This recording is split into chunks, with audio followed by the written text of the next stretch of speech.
तो ये rotational kinetic energy,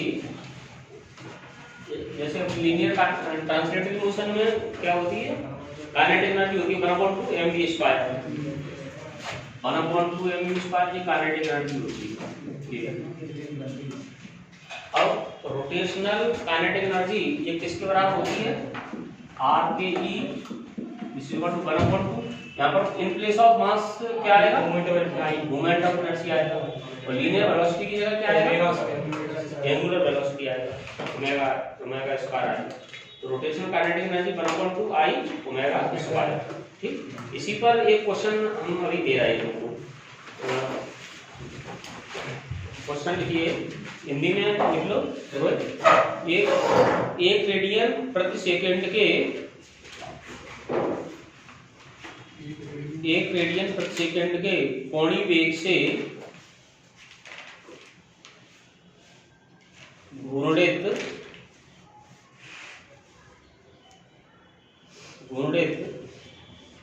एक पिंड का किसी अक्ष के परितः जड़त्वाघूर्ण बराबर है,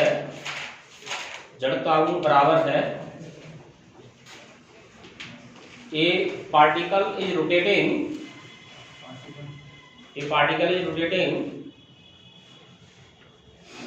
with angular velocity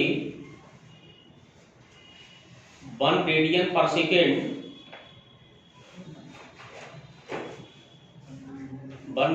second, its moment of inertia is equal to option A लिखिए, उसकी घूर्णन गतिज ऊर्जा का 1/4,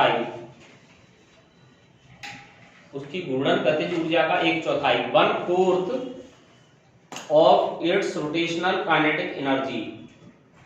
सर इनर्शिया क्या, moment of inertia is equal to, option A है 1/4 of its rotational kinetic energy, पहला ऑप्शन है। दूसरा ऑप्शन है घूर्णन गतिज ऊर्जा का आधा, half of the rotational kinetic energy, half of the rotational kinetic energy. Next है सी ऑप्शन है घूर्णन गतिज ऊर्जा के बराबर is equal to rotational kinetic energy. D option है घूर्णन गतिज ऊर्जा का 2 गुना, 2 times the rotational kinetic energy.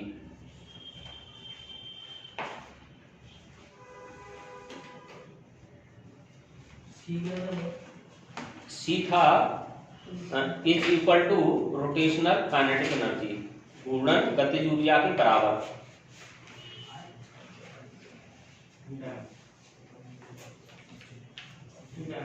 Two times सही आंसर है। देखो रोटेशनल काइनेटिक एनर्जी ये है, अब इसमें ओमेगा क्या दिया हुआ है, 1 दिया हुआ है, ओमेगा 1 दिया हुआ है। रोटेशनल काइनेटिक एनर्जी को हमने ओनली के से डिनोट कर दिया, ठीक, k इक्वल टू 1/2 I और 1 का स्क्वायर, 1 का स्क्वायर तो 1 ही होगा, और I इक्वल टू कितना हो जाएगा 2k, तो 2 times of rotational kinetic energy.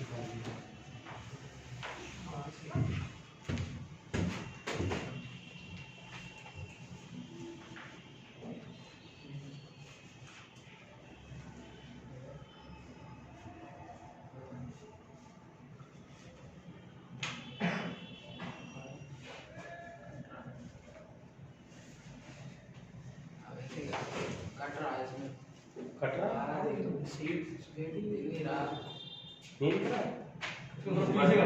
पीछे कर तो क्या ये बोर्ड भी छोड़ा है एक जी था, पीछे नहीं वो दो में एक के ऊपर एक नहीं अभी वो सर के सर से में करिए बोर्ड तो पूरा होती है, बोर्ड तो आ रहा है बीच में हमारा नहीं आ रहा।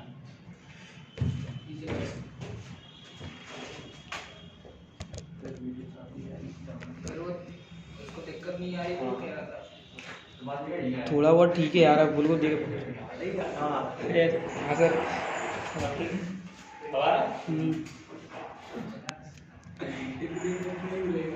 पहले तो तुमने और नीचे करवा दिया था। नहीं बड़ा ना सर, ऊंचा हो गया, कुर्सी को देख रहा है, ठीक है। वो 12th वाले बच्चे सेट कर जाए, हल्का दे वो क्या हमारे डिग्री हटाते हैं, लगा दे, चक्कर एक बार सेट हो जाए, फिर कोई दिक्कत नहीं है। अच्छा हाँ एक बार लग रखा है।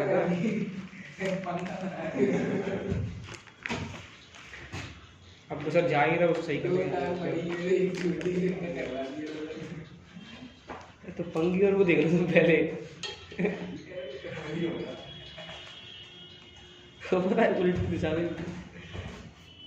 देखो ये जब हम किसी बॉडी पर इक्वल और अपोजिट फोर्स लगाते हैं तब इसको कपल कहते हैं। कपल फोर्स, तो कपल इसको हिंदी में कहते हैं बलयुगम। तो ये बल युग्म है। जैसे अभी नल की टोटी खुल रही है, तो नल की टोटी खुल रहा है तो दो इक्वल और अपोजिट फोर्स ऐसे लगा रहे हैं नल की टोटी खुलते समय, या साइकिल का हैंडल मोड़ रहे हैं, ठीक। तो जब हम दो इक्वल और अपोजिट फोर्स किसी बॉडी पर लगाते हैं तो उसकी वो केवल मोशन करता है, कौन सी, ओनली रोटेटरी मोशन करता है। जैसे ये है, इस पर हम दो इक्वल और अपोजिट फोर्स लगाए ऐसे, तो इसकी ट्रांसलेटरी मोशन नहीं कर रहा है। ये ओनली कौन सी मोशन कर रहा है, ओनली रोटेटरी मोशन। तो क्वेश्चन इसमें ऐसे आया था कि जैसे हम किसी बॉडी पर हम ये दो इक्वल और अपोजिट फोर्स लगा रहे हैं, यानी इसको कपल कहते हैं, कपल लगा रहे हैं। तो कपल प्रोड्यूसेस ट्रांसलेटरी मोशन और translatory rotatory both, only translatory, only rotatory. तो कपल प्रोड्यूस करता है ओनली रोटेटरी मोशन, ठीक। यानी इसको कहेंगे बलयुग्म केवल घूर्णी गति करता है। Couple produces only rotatory motion, ठीक। कंसेप्ट सीधा सीधा लिख लो, कंसेप्ट याद रखो।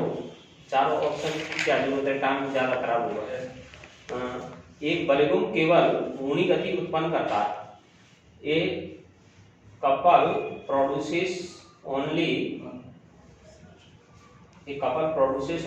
Rotatory motion.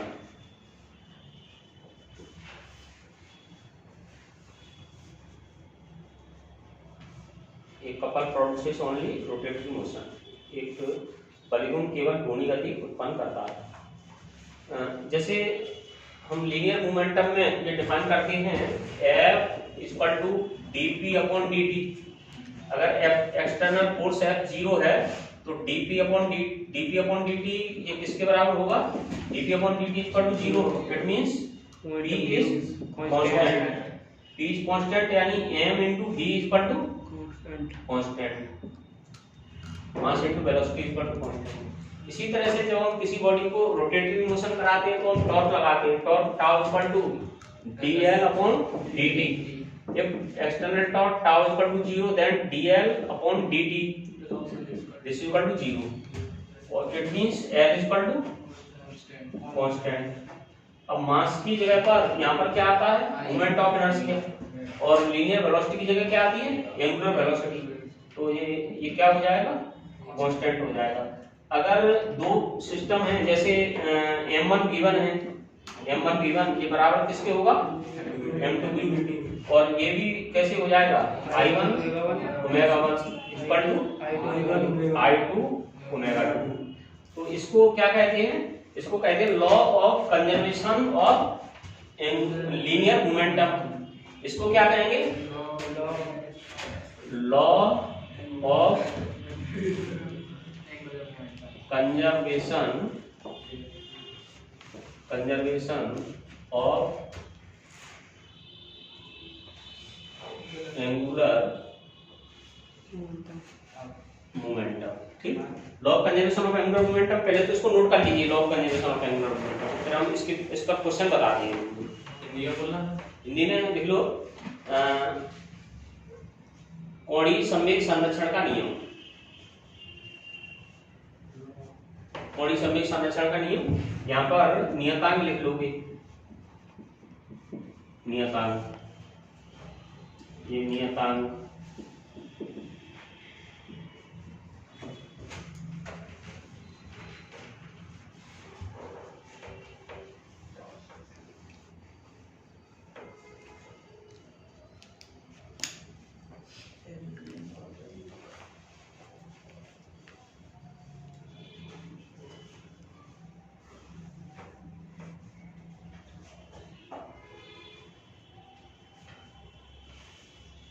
अब नोट कर लिया।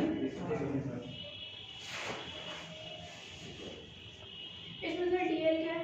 डीएल है, ये हम डिफरेंशियल कर रहे हैं, एल एंगुलर, एल है एंगुलर मोमेंटम, तो डीएल का मतलब है change in angular momentum in time dt। ठीक है, डीएल क्या है? चेंज इन एंगुलर मोमेंटम कितने समय में? dt समय। ठीक, और इसको ऐसे लिखेंगे, if there is no torque acting on a body, if there is no torque acting on a body then its angular momentum will be conserved। Hindi में लिखेंगे, यदि किसी वस्तु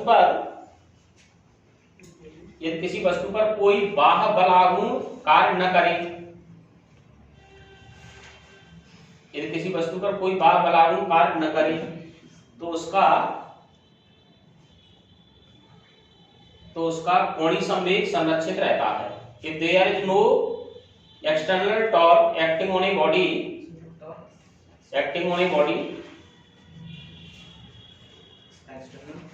there is no external torque acting on a body, then its angular momentum will be conserved।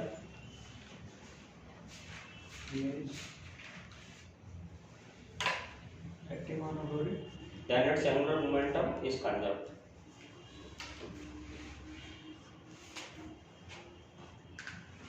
इस fact का use कई जगह होता है। जैसे एक व्यक्ति रोटेट करती हुई मेज पर बैठा हुआ है और अपने रोटेटिंग मेज पर बैठा हुआ है और मेज वो अपने हाथ सिकोड़े हुए है और मेज रोटेट हो रही है, मेज को जैसे रोटेट कर दिया और वो हाथ सिकोड़े हुए हैं। अगर वो अपने हाथों को फैला लेता है, ऐसे हाथों को ऐसे फैला देता है, तो हाथों को फैला देगा तो उसका मोमेंट ऑफ इनर्शिया बढ़ जाएगा, आई बढ़ जाएगा, और आई बढ़ेगा तो ओमेगा क्या होगा? कम हो जाएगा। तो हाथों को अगर वो फैला देता है तो उसकी उसका मोमेंट ऑफ इनर्शिया बढ़ जाएगा और एंगुलर वेलोसिटी कम हो जाएगी। और इस फैक्ट का यूज वो स्कैटर करते हैं, स्केटिंग, जो बर्फ पर स्केटिंग करते हैं छड़ी लेकर के, तो वो अपने मोमेंट ये जैसे छड़ी को वो फैला देंगे तो मोमेंट ऑफ इनर्शिया क्या होगा? बढ़ जाएगा, तो ओमेगा क्या होगा? कम हो जाएगा। तो घूमना है उनको, रोटेटरी मोशन करना है तो अपने अकॉर्डिंग रोटेटरी मोशन भी वो कर सकते हैं, इसको मोमेंट ऑफ इनर्शिया को चेंज करके। और ये जो डांसर होते हैं, डांसर सर्कस में डांस करने वाले, और जो डांसर है वो भी इसी के बेस पर काम करते हैं कि जैसे हाथ फैला करके वो डांस कर रहे हैं, फिर वो अगर अपने हाथ सिकोड़ लेंगे तो उनकी एंगुलर वेलोसिटी बढ़ जाएगी, एंगुलर वेलोसिटी बढ़ जाएगी। ठीक, तो ये फैक्ट कई जगह काम में आता है। और अब एक क्वेश्चन तुमको बता रहे हैं, ये क्वेश्चन एग्जाम में कई बार आ चुका है। क्वेश्चन ये है कि जैसे प्लैनेट है, प्लैनेट सन के अराउंड मोशन कर रहे हैं, या सैटेलाइट हैं ये प्लैनेट के अराउंड मोशन कर रहे हैं, तो इसमें कौन सी फिजिकल क्वांटिटी कंजर्व रहती है? तो ये जब ये प्लैनेट है वो सन के अराउंड मोशन कर रहे हैं तो उन पर कोई बाहर से टॉर्क तो नहीं लगाया जा रहा है, बाहर से कोई टॉर्क नहीं लगाया जा रहा है, तो बाहर से टॉर्क नहीं लगाया जा रहा है तो उनका एंगुलर मोमेंटम क्या होगा? कंजर्व रहेगा। ठीक, तो ये क्वेश्चन बहुत इंपॉर्टेंट क्वेश्चन है। ये ऐसे लिखोगे, एक ग्रह सूर्य की परिक्रमा कर रहा है, एक ग्रह सूर्य की परिक्रमा कर रहा है, तो कौन सी राशि संरक्षित रहती है? A planet is revolving around the sun, a planet revolving around the sun, then which physical quantity is conserved? Which physical quantity is conserved? तो इसका आंसर क्या होगा? कोणीय संवेग या एंगुलर मोमेंटम। कोणीय संवेग या एंगुलर मोमेंटम। एंगुलर मोमेंटम ये कंजर्व रहता है। क्यों कंजर्व रहता है? क्योंकि हम उस पर कोई बाहर से टॉर्क नहीं लगाते। अच्छा, एक क्वेश्चन यहाँ पर और ध्यान में आ चुका है, वो भी कई बार आया है एग्जाम में, और वो ये है कि जो प्लांक कांस्टेंट है, प्लांक कांस्टेंट का डायमेंशन किस फिजिकल क्वांटिटी के सेम होता है? तो ये एंगुलर मोमेंटम के सेम रहता है प्लांक कांस्टेंट का। कैसे रहता है कि जैसे इसका लिखोगे L equal to I omega. I का कल बताया था ml स्क्वायर, ओमेगा का t-1, ठीक, ओमेगा का t-1। तो ये तो हो गया किसका? एंगुलर मोमेंटम का। और प्लांक कांस्टेंट का डायमेंशन फार्मूला लिखेंगे E equal to h nu. तो यहाँ से h बराबर क्या होगा? E upon new. एनर्जी का हो गया ml स्क्वायर t-2 और फ्रीक्वेंसी का t इनवर्स। इसको ऊपर ले जाओगे तो ml square t-1। Therefore Planck constant and angular momentum यानी प्लांक नियतांक और कोणीय संवेग दोनों की विमीय सूत्र समान होते हैं, सेम होती है। Planck constant and angular momentum has same dimension formula. दोनों के प्लांक नियतांक और कोणीय संवेग के विमीय सूत्र समान होते हैं, और विमीय सूत्र समान होंगे तो यूनिट भी समान हो जाएगी।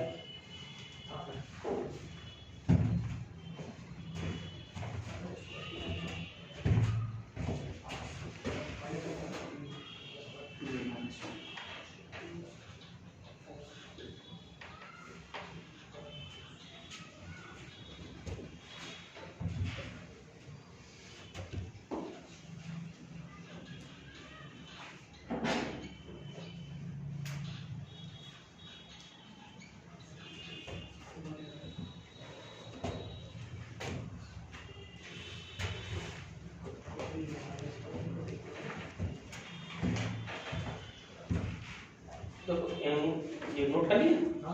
अब एंगुलर मोमेंटम को डिफाइन कैसे करेंगे?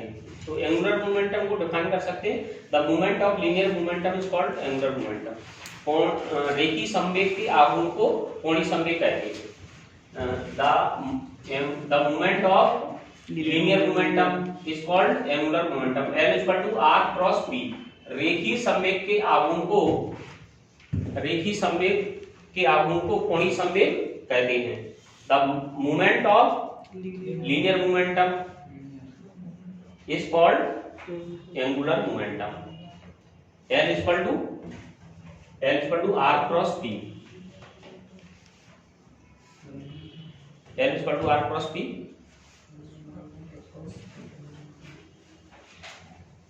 और क्रॉस प्रोडक्ट से जो भी क्वांटिटी आए वो वेक्टर क्वांटिटी होती है। ठीक है, जो क्वांटिटी क्रॉस प्रोडक्ट से आती है वो सभी वेक्टर क्वांटिटी होती है।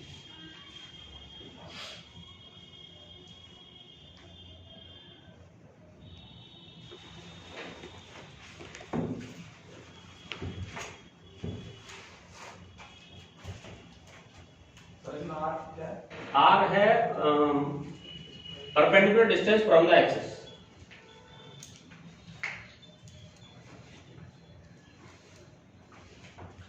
जैसे ऐसे इसका अगर फिगर बनाना चाहें तो ऐसे फिगर बना सकते हैं कि ये पोजीशन वेक्टर है, ये पार्टिकल है ए पॉइंट पर, इसका पोजीशन वेक्टर r है, और इसको पोजीशन वेक्टर को हमने आगे बढ़ा दिया, और ये इसका ये पार्टिकल का मास है, मैं v वेलोसिटी से मोशन कर रहा है, तो इसका लीनियर मोमेंटम क्या हो जाएगा? T equal to mv।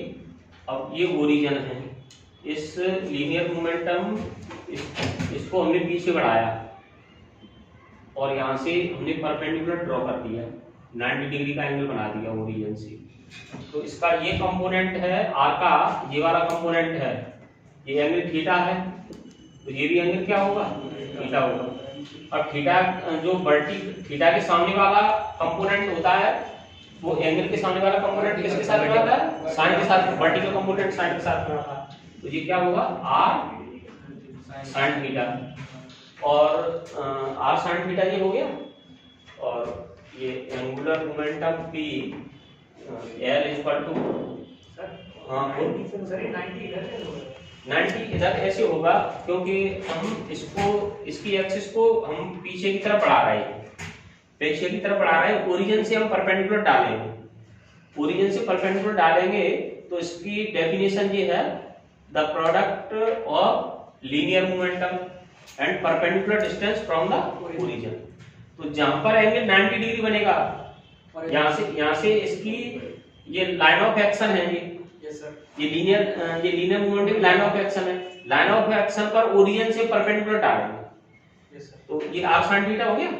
तो ये l बराबर होगा p r sin theta.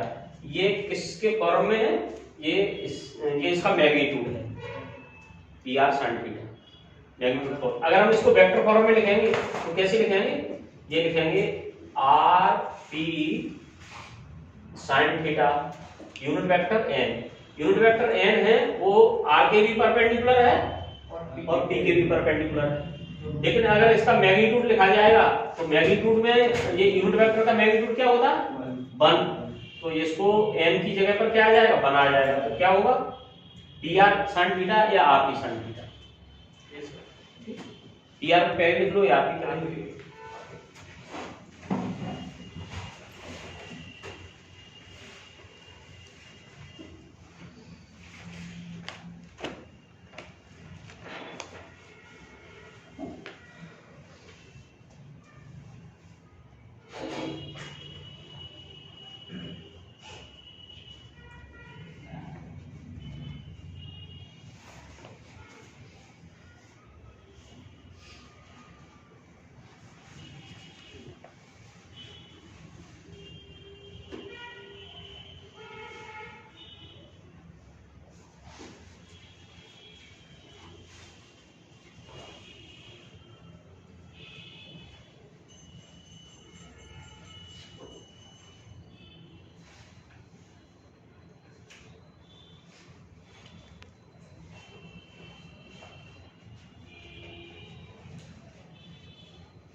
Note कर लिए।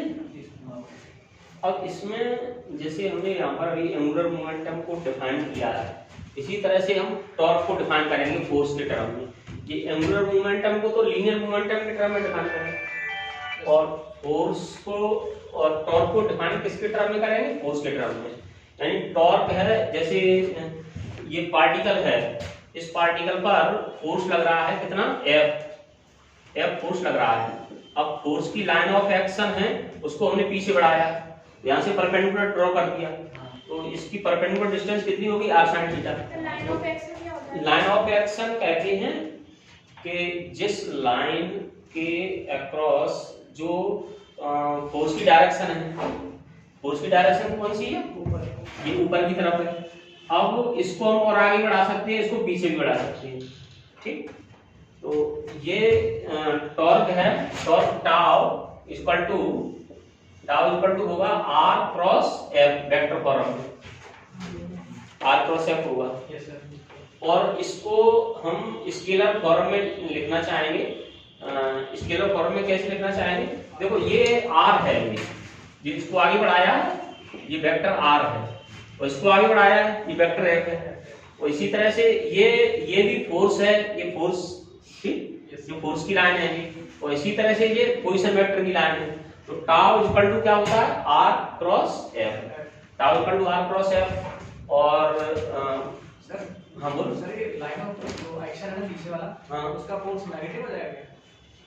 इसका फोर्स नहीं, फोर्स इसका नेगेटिव नहीं होगा। लाइन ऑफ एक्शन है वो तो हम फोर्स लगा रहे हैं, जैसे फोर्स, जैसे ये वेक्टर है, ये वेक्टर पॉजिटिव है और ये भी वेक्टर पॉजिटिव है। तो यहाँ पर फोर्स नेगेटिव का मतलब है कि अगर फोर्स हम इधर लगाते तो फोर्स नेगेटिव लेती है, नीचे फोर्स की डायरेक्शन तो वही है सेम, यस सर। तो चाहे फोर्स वो यहाँ पर हो या यहाँ पर हो, इसको पॉजिटिव ही लेंगे। लेकिन सर वो तो उसका अपोज कर रहा है ना, लेकिन तो नहीं, ये अपोज नहीं कर रहा है। जैसे जो पोजीशन वेक्टर P है, इसको हमने आगे बढ़ाया हाँ सर। तो डायरेक्शन सेम है इसकी। ये अपोज ये तो अपोजिशन तो उसका कर रहा है, किसका? टॉर्क। ये टॉर्क है, टॉर्क का पोजीशन कौन करता है? Moment of inertia. Moment of inertia position करता है। Yes sir. और ये फोर्स को हमने ऐसे इस लाइन ऑफ एक्शन इसको ऐसे बढ़ाया। अगर जैसे फोर्स की जैसे एक फोर्स इधर लग रहा है ये, और ये ओरिजिन है, ये दूसरा फोर्स है, ये फोर्स नेगेटिव फोर्स होगा इसके लिए, ये ओ पॉइंट है, हाँ सर। तो ये वाला फोर्स नेगेटिव होगा और ये फोर्स पॉजिटिव होगा। अब इस torque is equal to product of force and perpendicular distance from the axis. बल और एक्सिस से परपेंडिकुलर लंबवत दूरी, एक्सिस से लंबवत दूरी कितनी है? r sin थीटा है। तो टाउ बराबर force F into r sin थीटा और RF sin थीटा हो गया है। इसकी यूनिट क्या हो जाएगी? यूनिट इसकी हो जाएगी न्यूटन इनटू मीटर। ठीक, न्यूटन इनटू मीटर। अच्छा, अब एक बात है यहाँ पर कि न्यूटन इनटू मीटर। अब वर्क होता है फोर्स इनटू डिस्प्लेसमेंट। तो वर्क की यूनिट को हम जूल लिखते हैं, वर्क की यूनिट को हम न्यूटन इनटू मीटर नहीं लिखते हैं, जूल लिखते हैं। वो यूनिट हो जाती है। तो वो ऐसा क्यों है कि इसकी यूनिट हम जूल क्यों नहीं लिख रहे हैं? इसकी यूनिट न्यूटन इनटू मीटर क्यों लिख रहे हैं? डिस्प्लेसमेंट सर,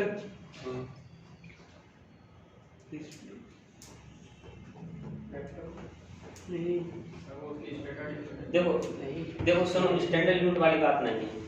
ये वर्क डन है, वर्क डन डॉट प्रोडक्ट से आता है। डॉट प्रोडक्ट से जो भी क्वांटिटी आती है वो स्केलर होती है। तो ये न्यूटन इनटू मीटर ये शो कर रहा है कि ये टॉर्क है, टॉर्क वेक्टर क्वांटिटी है। ठीक, ये क्रॉस प्रोडक्ट से आता है, ये वेक्टर क्वांटिटी है। और वर्क डन है वो कैसी क्वांटिटी है? स्केलर क्वांटिटी है। ठीक, तो उसके लिए हम जूल यूज करते हैं वर्क के लिए। वर्क के लिए न्यूटन इनटू मीटर यूज नहीं करते, because work done is scalar और टॉर्क इज वेक्टर। टॉर्क क्या होता है? टॉर्क की डेफिनेशन क्या है? The product of one of the force and perpendicular distance from the axis. लिखना है थोड़ा धीरे सर क्या करें सर अभी? टॉर्क लिख लो, हेडिंग डालो टॉर्क। हाँ सर, हिंदी में लिखो बलागुण। बलागुण, बलागुण की परिभाषा लिखो, बल और बल की क्रिया रेखा, बल और बल की क्रिया रेखा से अक्ष की लंबवत दूरी के गुणनफल को बलागुण कहते हैं। The product of force and perpendicular distance from the axis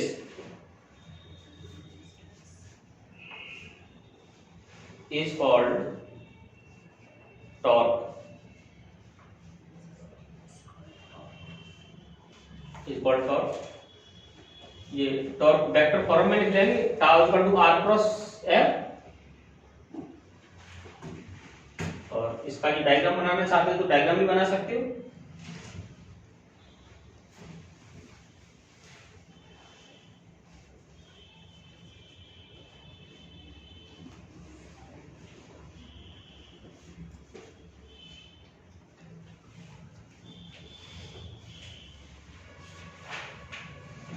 sir ये इसकी ऐसा यूनिट हो जाएगी सर? हाँ, ऐसा यूनिट हो जाएगी, दोनों ही ऐसा ही में।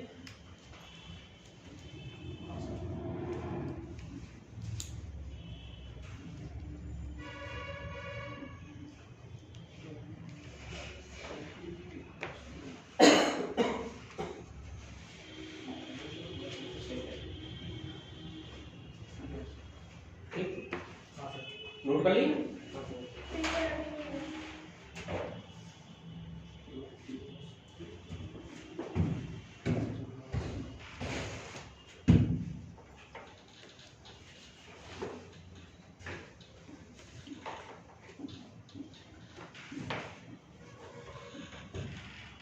एक हिंदी में लिख लो तब तक।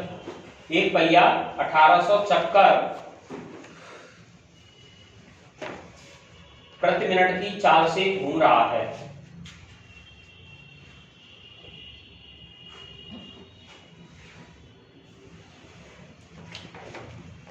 इसका कोणीय वेग कितना होगा? A wheel is rotating 1800 revolutions per minute. So this is rotating 1800 revolution per minute. Find its angular velocity.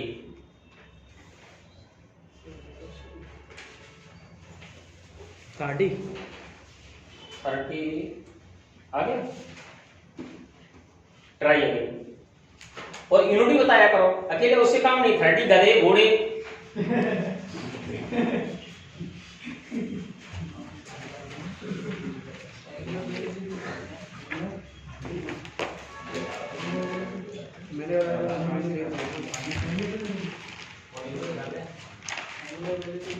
Yes और कुछ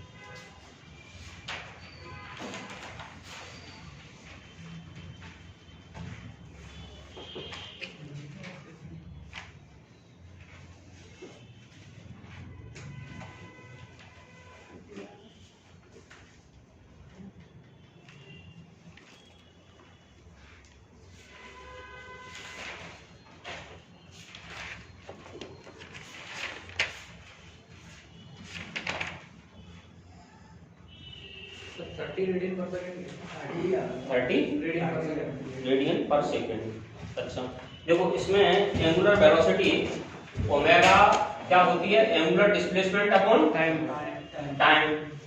अब जैसे एक राउंड कंप्लीट किया, एक राउंड कंप्लीट करने में एंगल कितना होगा? 2 पाई। और n राउंड कंप्लीट करने में 2n पाई 2 पाई n अपॉन t।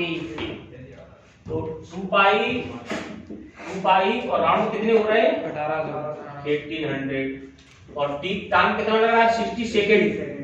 1 मिनट में हो रहा है। Yes sir. तो 0 से 0 कट गया और 6 ये कितना आ जाएगा? 60। तो 60 और यूनिट इसकी क्या होगी? थीटा की ऐसा यूनिट क्या होती है? रेडियन पर सेकंड। रेडियन। और टाइम की सेकंड।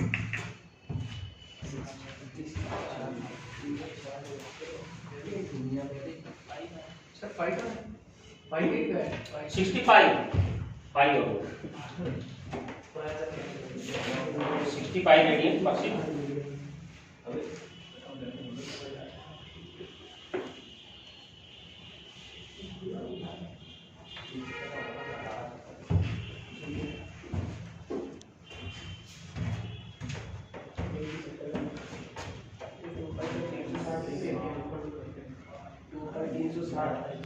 टू पाई 360 को डिग्री में आएगा। चेंज कर दिया नहीं देखो, ऐसा है कि यहाँ पर जो आंसर देते हैं वो एसआई यूनिट में आते हैं। तो एसआई यूनिट क्या होती है? रेडियन। तो आंसर अपने रेडियन में रखो।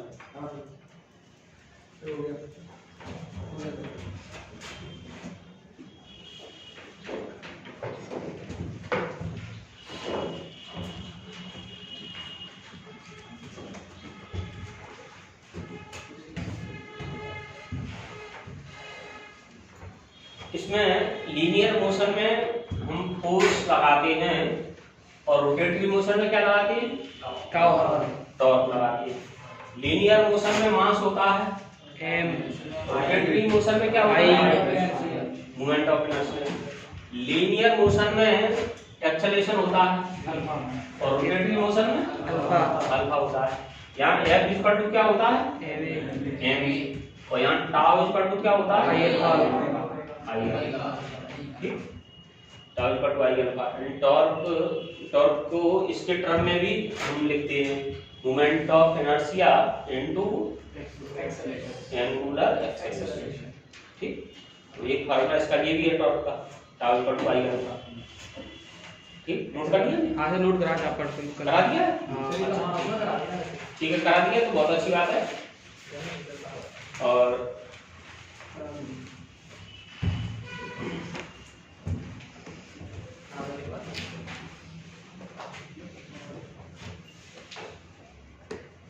अब देखो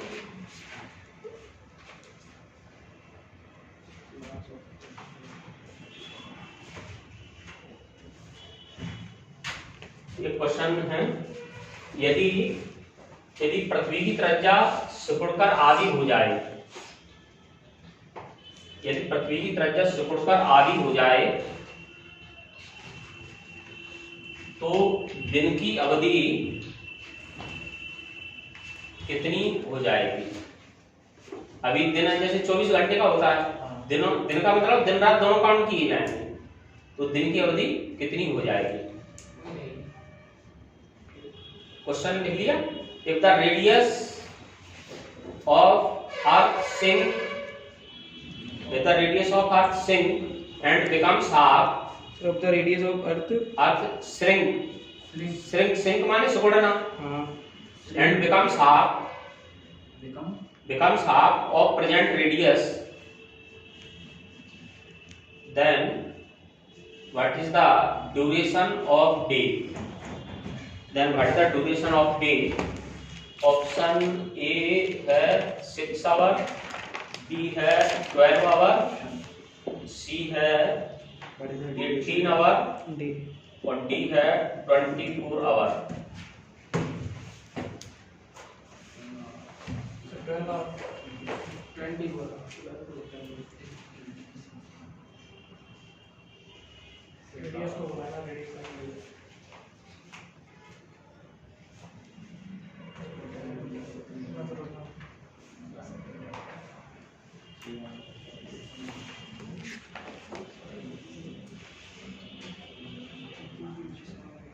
देखो इसको तुमको दो मेथड से करवाया जा सकता है। एक मेथड में लगेंगे 5 मिनट और एक मेथड में लगेगा 1 मिनट। तो कौन सा मेथड वाला? 1 मिनट वाला मेथड बता दो। दोनों को बता दें। तो देखो पहली बात तो ये है कि इसमें जो बाहर से कोई टॉर्क नहीं लग रहा, तो एंगुलर मोमेंटम इसका कांस्टेंट रहेगा। एंगुलर मोमेंटम कंजर्व रहेगा तो I1 omega 1 equal to I2 omega 2, ये बराबर होंगे। ठीक, अब बताओ, कल हमने फॉर्मूला बताए थे, तो moment of inertia of sphere about its diameter क्या होता है? स्फीयर का हाँ,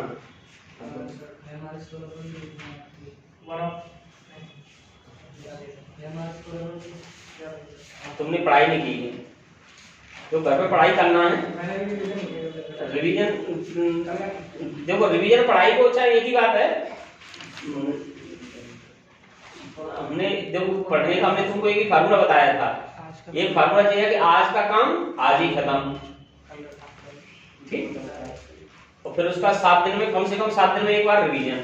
तो moment of inertia of sphere किसको याद है? About its diameter 2/3 mr square 2/5 mr square. ठीक है, तो हम यहाँ पर जैसे पहले 2/5 mr1 स्क्वायर लिख लिया, और ये ओमेगा होता है एक पूरे चक्कर में हो जाता है 2π/t। तो अभी मान लो टाइम पीरियड t1 है, और अब 2/5 रेडियस को चेंज कर रहे हैं, मास को चेंज नहीं कर रहे हैं। R2 स्क्वायर और 2 पाई अपॉन T2। अब इसमें कौन सी 2/5 कैंसिल हो जाएगा, m m कैंसिल हो जाएगा, 2 पाई कैंसिल हो जाएगा। ठीक, ये सब क्वांटिटी कैंसिल हो गई।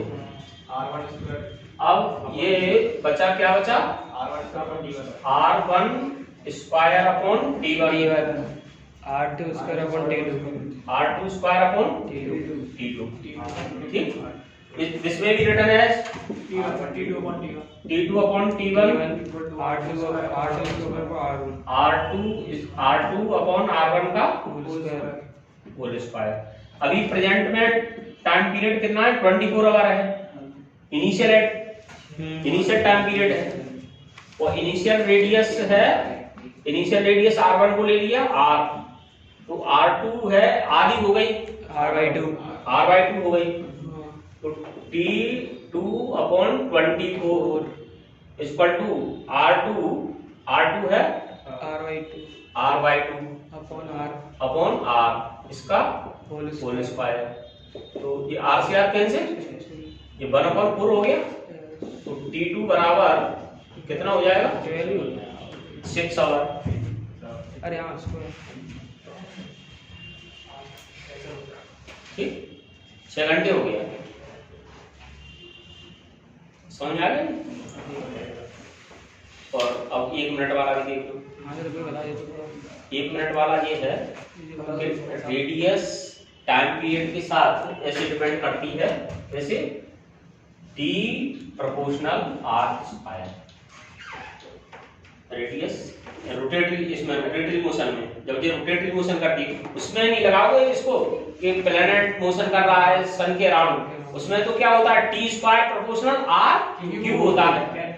ठीक है, ये रोटेटरी मोशन के लिए बता रहा है।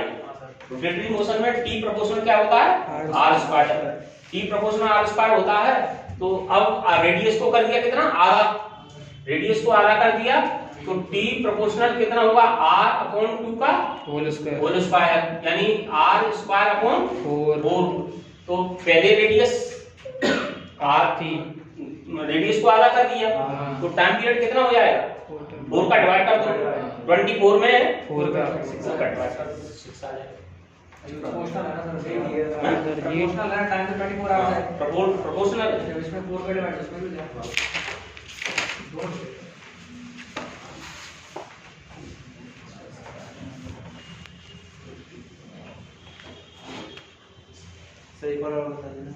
ये बात, T प्रोपोर्शनल है R स्क्वायर के, रेडियस के स्क्वायर के डायरेक्टली प्रोपोर्शनल है। तो ये हमने रेडियस को कितना कर दिया, आधा, तो आधा कर दिया रेडियस को। अब टाइम पीरियड कितना हो जाएगा, टाइम पीरियड हो जाएगा R square upon 4। R square है तो टाइम कितना है, 24 है, और 24 में 4 से डिवाइड कर,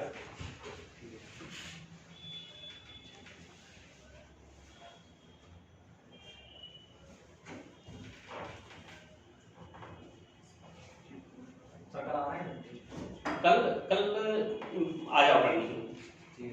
ठीक,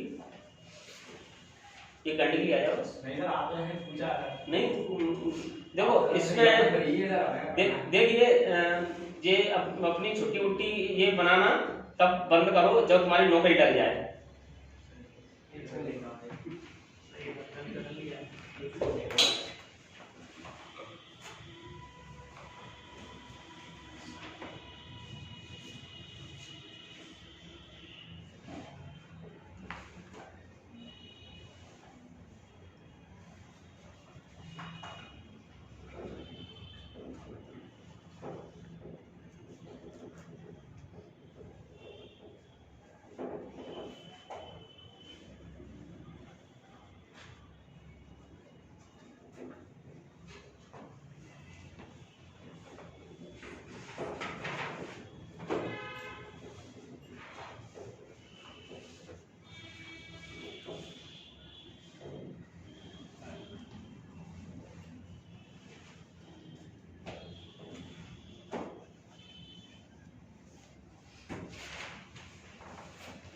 नोट कर लिए? Yes sir. तो अब एक क्वेश्चन देखो, पहले हिंदी में बोल रहे हैं, घूर्णी टेबल पर एक व्यक्ति अपने हाथों को नीचे किए हुए घूर्णन कर रहा है, नीचे किए हुए घूर्णन कर रहा है।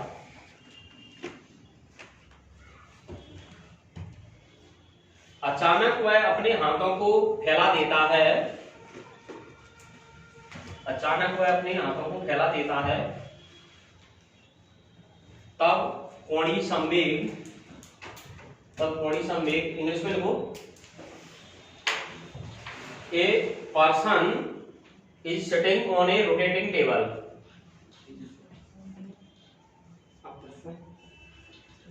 sitting on a rotating table with his hands downwards,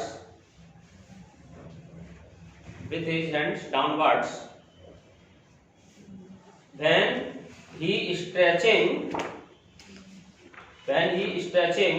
his hands, जब वह अपने हाथ, when he is stretching his hands, then its angular momentum,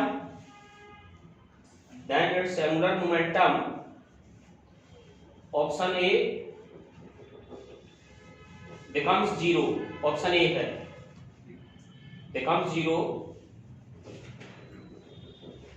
B increases, बढ़ेगा, C decreases, घटेगा, D remains same, वही रहेगा, increases।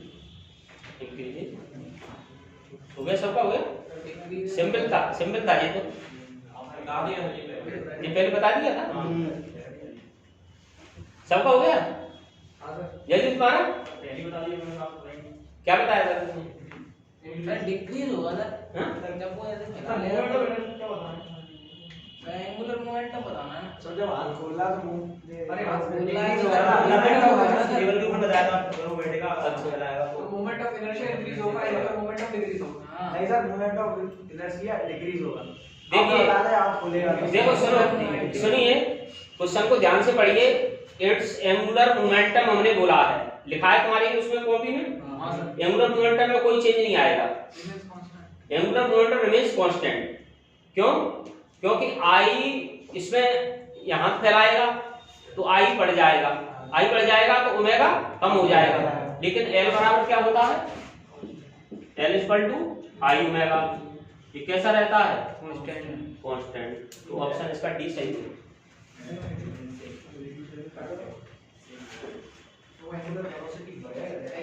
Sir moment of inertia बढ़ेगा तो एंगुलर वेलोसिटी कम होगी ना। देखो हमने क्या पूछा है क्वेश्चन में, क्वेश्चन देखिए, वो तो आगे समझ आ गया, क्वेश्चन आगे समझ। सर नहीं वो कैसे होगा? वो तो ये बात पहले ही बता दी है हमने। जैसे मोमेंट ऑफ इनर्शिया बढ़ेगा, हाथ ऐसे बढ़ाएगा तो मोमेंट ऑफ इनर्शिया क्या होगा? इंक्रीज होगा। लेकिन ये इंक्रीज होगा तो ये ओमेगा क्या होगा? डिक्रीज होगा। लेकिन इस दोनों का प्रोडक्ट क्या रहेगा? कांस्टेंट रहेगा।